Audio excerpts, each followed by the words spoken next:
Nos autem,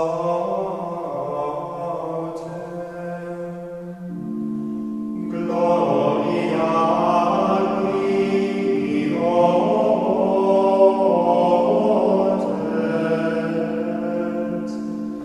intuce Domini nostri,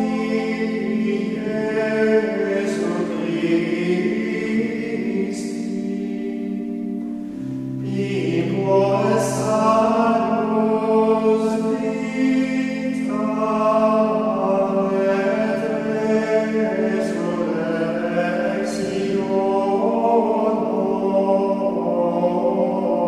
nostra,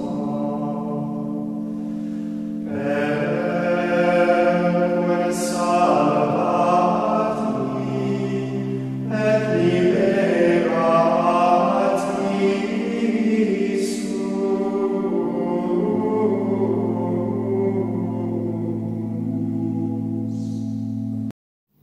Bien chers fidèles, depuis les premiers siècles de l'Église, la Semaine Sainte constitue une des périodes les plus vénérées de la liturgie.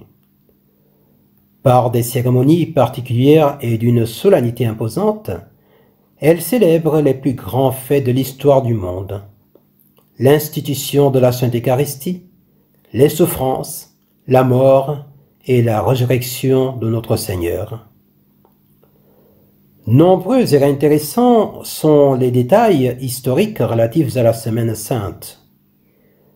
Nous pouvons ici que passer rapidement en revue les principaux offices de la liturgie actuelle pendant cette semaine pour nous aider à comprendre et à vivre les cérémonies de l'Église en ces jours saints. Pour l'instruction que je m'apprête à vous donner, nous allons nous plonger dans la messe vespérale. Le jeudi saint est le jour anniversaire de l'institution de la Sainte Eucharistie. Ses principaux offices sont la messe solennelle, le lavement des pieds, la procession au reposoir et le dépouillement des autels. Que pouvons-nous retenir de la messe du jeudi saint?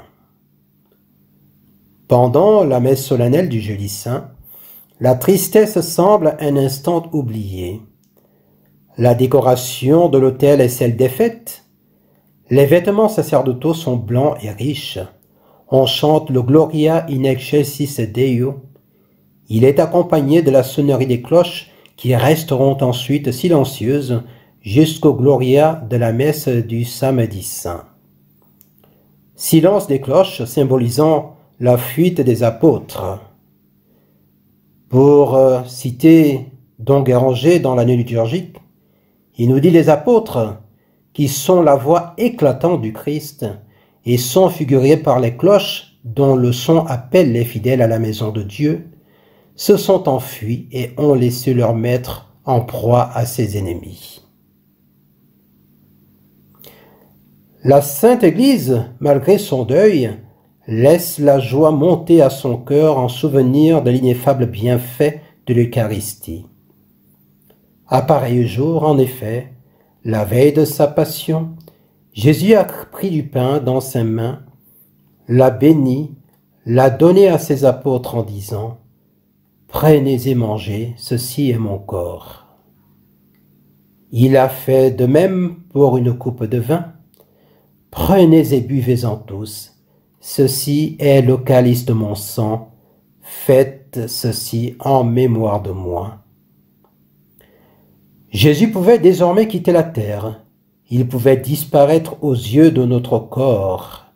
Dans toutes les églises du monde catholique, il demeurerait réellement présent pour vivre au milieu de nous.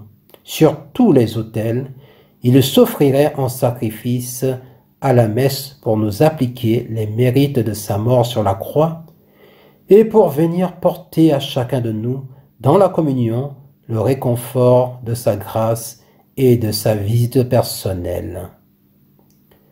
L'Eucharistie, la messe, le sacerdoce étaient institués et c'est ce grand bonheur de Jésus possédé, réel, vivant et immolé tout ensemble, continuée par le sacerdoce que l'Église célèbre en ce jour du jeudi saint. Pour mieux représenter la Passion, une seule messe, à moins d'autorisation spéciale, est permise dans chaque église. Elle est célébrée par le prêtre le plus élevé en dignité. Celui-ci représente notre Seigneur, offrant à Dieu la première de toutes les messes. Les autres prêtres en étole communient de la main du célébrant, comme les apôtres communièrent dans la main du Sauveur. Dans l'ancienne liturgie, le célébrant consacrait 2 grandes hosties, dont l'une était réservée pour la messe dite des présanctifiés, qui a lieu le lendemain, le vendredi saint, que nous appelons communément la fonction liturgique du vendredi saint. Parlons maintenant du lavement des pieds, cérémonie qui se déroule après l'homélie.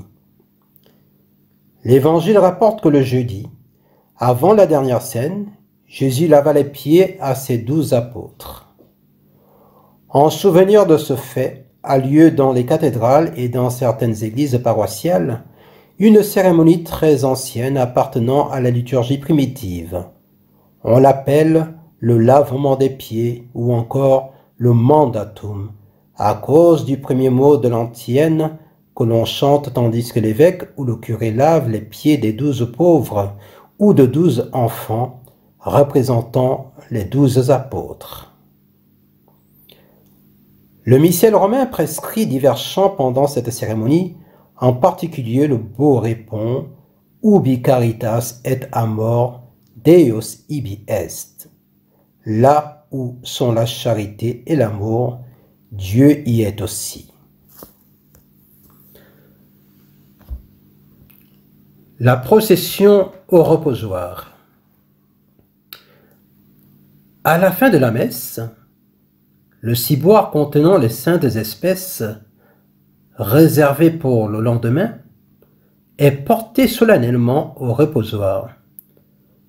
Pendant la procession, la liturgie chante avec amour l'hymne de saint Thomas d'Aquin, Pange Lingua, en l'honneur de la Sainte Eucharistie. Durant toute la journée, le Saint-Sacrement, plutôt le soir, le Saint-Sacrement reçoit les mêmes honneurs que s'il était exposé.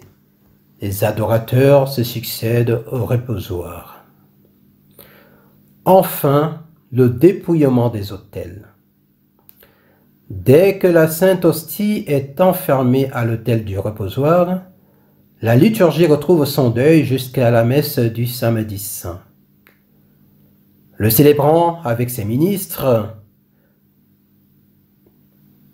devant l'autel majeur, tandis que le célébrant parcourt l'église et dépouille les autels et leurs nappes et leurs ornements, on recite l'antienne Diviserunt sibi vestimenta mea, suivi du psaume 21.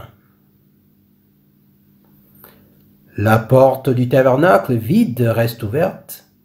Cette nudité des autels rappelle que le Christ a été honteusement dépouillé de ses vêtements par ses bourreaux. C'est sur cette note triste et de deuil que se conclut le jeudi saint. Comme résolution, nous vous encourageons à répondre à l'invitation de notre Seigneur, disant à ses apôtres « Veillez et priez pour ne pas succomber à la tentation ». En d'autres termes, faites de votre âme, de votre cœur, un reposoir. Vous êtes privés en ce moment physiquement de ces cérémonies, de ces belles cérémonies de la Semaine Sainte. Nous comprenons et partageons votre peine. Mais sachez que là où le péché abonde, la grâce de Dieu surabonde. Faites donc de vos âmes ce reposoir, enrichissez-le, de vos prières de dévotion, du chapelet. Vous pouvez aussi faire la lecture sur des saints, la vie des saints qui ont eu particulièrement une dévotion envers la Sainte Eucharistie, ou encore des lectures sur l'Eucharistie. Vous pourrez trouver dans le livre de prières et de chants catholiques, que nous appelons le livre bleu, bien des prières qui pourront vous nourrir, vous enrichir et vous disposer à recevoir toutes les grâces que Dieu voudra bien vous accorder en ce temps de jeudi saint.